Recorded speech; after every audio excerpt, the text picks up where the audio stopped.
Le 30 avril 2024, lors de la conférence de presse, la représentante spéciale du secrétaire général des Nations Unies en République centrafricaine, Valentine Rugwabiza, a affirmé l'engagement de la MINUSCA à continuer de mobiliser le système des Nations Unies ainsi que les partenaires bilatéraux et multilatéraux pour investir dans les dividendes de la paix et soutenir le programme de stabilisation en République centrafricaine. Lors de nos visites conjointes avec le Premier ministre, avec les membres du gouvernement, les agences du système des Nations Unies, mais aussi d'autres partenaires bilatéraux et multilatéraux. Nous avons procédé au lancement du programme de stabilisation à Samoandja afin que les communautés locales puissent bénéficier de ces dividendes de la paix apportés par des avancées sécuritaires. La représentante spéciale s'est dite encourager des résultats positifs.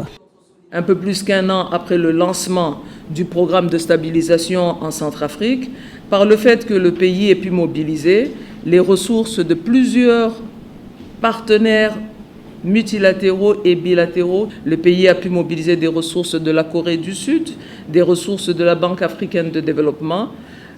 Et ce programme est clairement toujours dans sa phase initiale et doit nous permettre d'étendre et de consolider les résultats positifs, les dividendes, et que cette coopération active et productive entre le gouvernement, la MINUSCA, l'équipe des Nations Unies et les partenaires puisse mener vers un niveau d'irréversibilité de nos gains obtenus pour une paix et une stabilité non pas durable, mais définitive.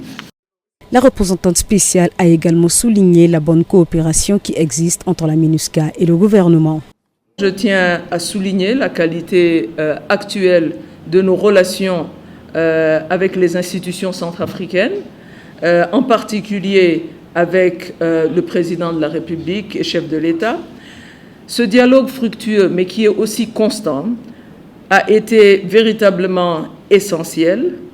Non seulement pour l'atteinte de nos résultats, mais également à l'atteinte au soutien que nous avons apporté aux nombreuses initiatives pour faire plus, faire mieux, faire ensemble.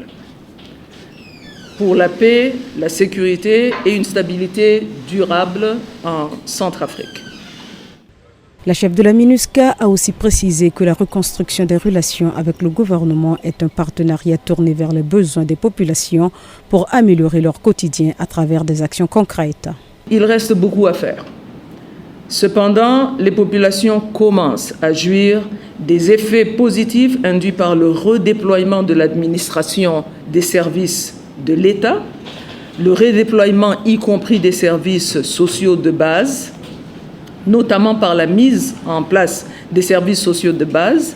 Et cela n'est pas fait par la MINUSCA uniquement. Cela est fait essentiellement par les partenaires de l'équipe pays des Nations Unies et d'autres partenaires. Bien sûr, la MINUSCA y contribue.